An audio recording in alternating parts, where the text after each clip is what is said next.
There is a sound a newborn makes in its first minute of life that has nothing to do with survival. It's thin, wet, and almost embarrassed, and the wind takes most of it. Picture the scene. A body that has never existed before lies steaming on frozen ground, its coat soaked, its legs folded beneath it at angles that don't yet work. The air against its skin is colder than anything it was built to feel. And only moments ago, that skin was tucked inside the warmest place in the entire landscape. Now it's outside, and the world it has arrived in does not care that it just got here. It can't stand. It can barely see. It has no idea what cold is, what hunger is, what a predator is, or what that long blue shadow sliding across the snow might mean. No memory, no plan, no sense that the next hour is the most dangerous one it will ever live through. Somewhere close, its mother is already making a string of quiet decisions. Where to stand, how near to stay, when to move, and those choices, not the newborn strength, will decide whether it sees a second morning. So here's the question this entire video is built around: how does something this fragile survive in a world this brutal? Because that's the strange part. Every mammoth that ever shook the ground, every wolf that ever ran down prey across an open plain, every bear, every bison, every giant of the Ice Age began exactly like this: wet, blind, useless, small enough to die before sunrise. That frozen world was full of creatures that had once been the weakest thing on it, and somehow enough of them made it. If that contradiction pulls at you, you're in the right place. On Professor Primal, we look at the ancient world from the angle most channels skip. Not just the monsters and the teeth, but the instincts underneath them, the fragile lives, the split-second choices, the odd behavior that kept whole species breathing. Subscribe, and you'll keep getting the side of prehistory almost nobody bothers to tell. Now, back to that newborn in the snow. To understand what it was up against, we have to fix a common mistake about the Ice Age, because the picture in most heads is wrong. It wasn't a planet buried under endless snow. The coldest stretch, the last glacial maximum, ran roughly from 26,500 to 19,000 years ago. And yes, enormous ice sheets ground down over much of the northern hemisphere. But past the edge of the ice, the world looked nothing like a frozen wasteland. It looked like grassland. Cold, dry, wind-scoured grassland running for thousands of miles. Scientists call it the Mammoth Steppe, a vast open plain stretching across Beringia, Siberia, Alaska, the Yukon, and deep into Eurasia. Food came and went with the seasons. Shelter was rare, and every calorie an animal burnt just staying warm was one it had to find again before dark, or slowly lose the arithmetic of being alive. That was the world our newborn opened its eyes into. No walls, no roof, just distance, weather, and hunger in every direction. And of every baby born onto that plain, one began life, surrounded by the largest bodies the landscape could offer. So that's where we'll start, with a calf born in the shadow of giants, and the strange moving wall that kept it alive. A newborn mammoth weighed somewhere around 200 pounds. That sounds like a lot, right up until you stand it next to its mother, who could outweigh it 40 times over. From the calf's eye level, the herd wasn't family in any soft, sentimental sense. It was terrain, a shifting landscape of legs and warm bellies that the wind simply could not punch through. Stand in the middle of that, and the temperature you actually feel is not the temperature of the steppe. This is the first survival principle, and it's almost embarrassingly simple. A baby can be protected by size, just not its own. Everything the calf needed lived inside that moving mass. Heat when the herd pressed close, milk, rich and fatty, for years in some cases, and something harder to picture: memory. In modern elephants, the mammoth's closest living relatives, so we lean on them carefully. The oldest female holds the map. She remembers where water sat during a drought decades ago, which path crosses the river safely. A mammoth herd may well have run on the same kind of stored knowledge, and a calf inherited all of it without learning a thing. It just had to keep up. And we're not guessing that these were real, breathing animals. We've held them. In 2007, a reindeer herder in Siberia found a baby mammoth frozen almost perfectly in the permafrost. She's called Lyuba, and she was about a month old when she died, likely sinking into soft mud thousands of years ago. Inside her stomach, scientists found her mother's milk. A second calf, Chroma, came out of the Siberian ground a couple of years later, just as young. Sit with that for a second. Not monsters, not fantasy. A baby with a full belly of milk, a mother somewhere close, and a death that came too soon. Lyuba and Chroma are quiet reminders that every giant on that plain started as something with a soft stomach and a short, fragile window where almost anything could go wrong. So the mammoth calf survived by being surrounded by size, but size was only one answer the Ice Age came up with. A few miles away in a hole in the ground, a different kind of baby was being kept alive by something it couldn't see at all. A wolf pup is, frankly, useless, blind for its first weeks, deaf, soft, unable to hunt, fight, or grasp that the world contains anything dangerous. Out on the open steppe, alone, it would last about an afternoon. What saves it isn't strength. It's that the whole pack quietly reorganizes itself around the pups, turning the brutal business of hunting into something that looks a lot like childcare. The biologist L. David Mech spent decades watching wolves, often in some of the harshest country on earth. And one of the things he kept coming back to is that a wolf pack isn't really a gang of rivals. It's a family. Parents, older siblings, all of them feeding and guarding the young near the den. And here's the part that sounds strange until you follow the logic. The adults hunt, sometimes miles out, then come home and bring the meal back up from their own stomachs for the pups. It's easy to react to that with a wince. Don't. It's logistics.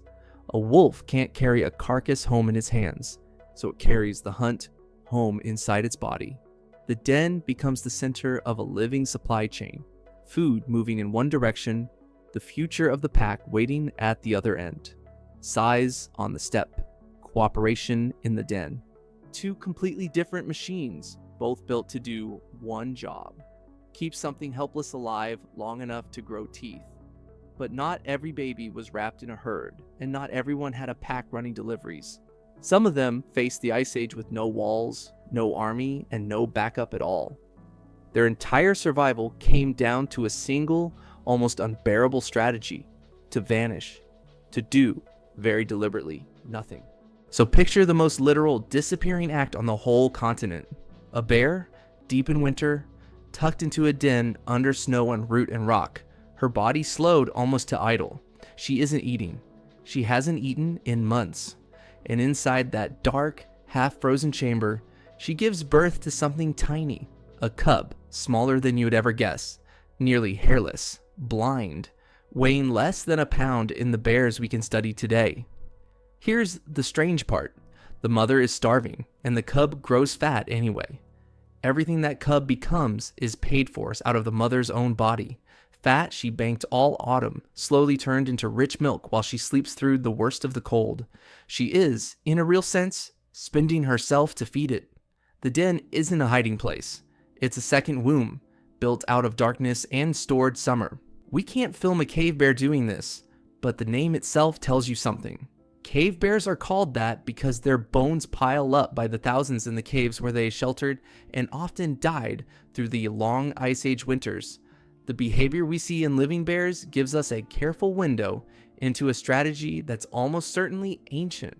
Vanish underground, burn your own body, and carry the baby back out in spring. But not every newborn got a roof.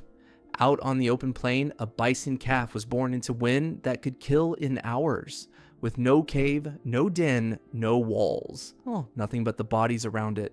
And it turns out those bodies were enough. A grown bison is a furnace wrapped in one of the densest coats in the animal world, an animal that turns to face a blizzard instead of running from it, that swings its huge head to plow snow aside and reach the grass underneath. Pack hundreds of them together and you don't just have a crowd, you have a weather system.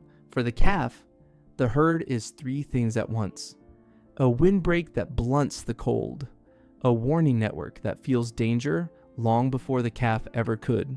And a living wall that a predator has to get through first. Size, a den, a herd. And then there's the strangest answer of all, which is barely an answer at all. Some babies survived by doing almost nothing. A newborn deer or elk can't outrun anything, so it doesn't try. It folds itself into the grass, lies dead, still, and waits. Fawns give off almost no scent in their first days, and that near absence is the entire point. A predator hunts by what it can smell and what moves, and a hidden baby offers neither. The mother keeps her distance on purpose, because her scent and her motion are exactly the things that would draw attention. Stillness here isn't fear. It's a strategy with a low pulse. You disappear not by leaving, but by becoming part of the ground. And every one of these tricks existed because the Ice Age was never some empty white silence.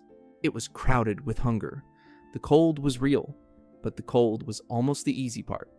There were predators reading the wind for these exact babies. There was starvation, storms that rolled in without warning, long migrations that wore down the weak, and the constant risk of a newborn being separated from the only system keeping it alive for even an hour too long. So let me put the question to you straight. If you had to be born as one Ice Age baby, which would you pick? Wrapped inside a mammoth herd, hidden in a den with a wolf pack feeding you, buried in the snow beside a starving bear, standing in the wind among the bison, or lying silent in the grass, hoping nothing catches your scent? Drop it in the comments, because every single answer is a different bet on how to stay alive. And if you're enjoying this one, a quick like helps more than you'd think. It tells more people that nature isn't only a story about strength. It's a story about strategy. Because that's what all of this really is. These babies weren't just surviving the cold. They were up against the oldest problem any living thing has ever faced.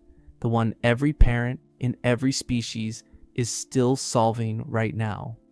How do you keep something fragile alive long enough for it to become something dangerous?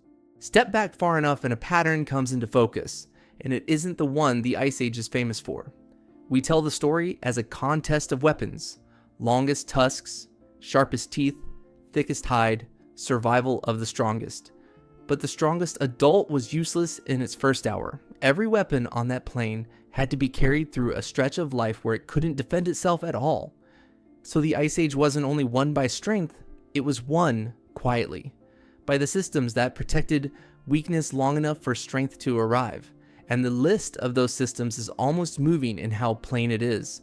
A mother who stays close, a herd that becomes a wall, a pack that turns hunting into feeding, a den dug against the dark, milk made from a starving body, the right timing, the right silence, a map carried in an old animal's memory.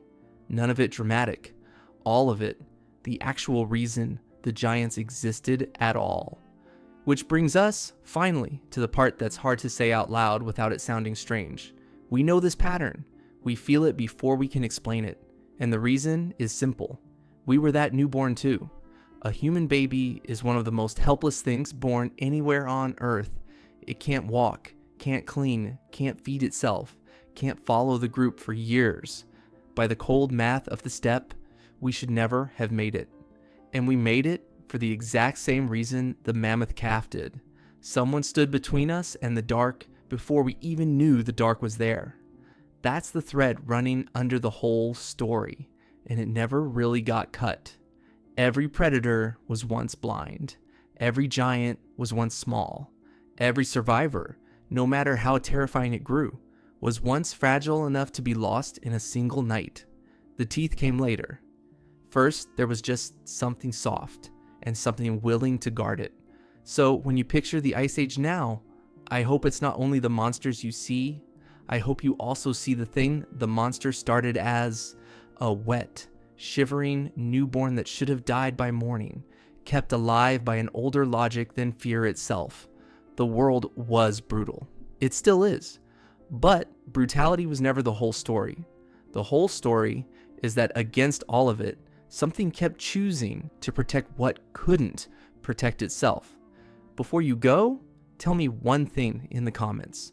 Of all of them, the mammoth calf, the wolf pup, the bear cub, the bison, the silent fawn in the grass, which one do you think had the hardest road to survival? I read these, and the answers are never what I expect. Leave a like if this gave you a new way to look at that frozen world. And there's another video from Professor Primal waiting for you right on the screen now. Go ahead and let it pull you in.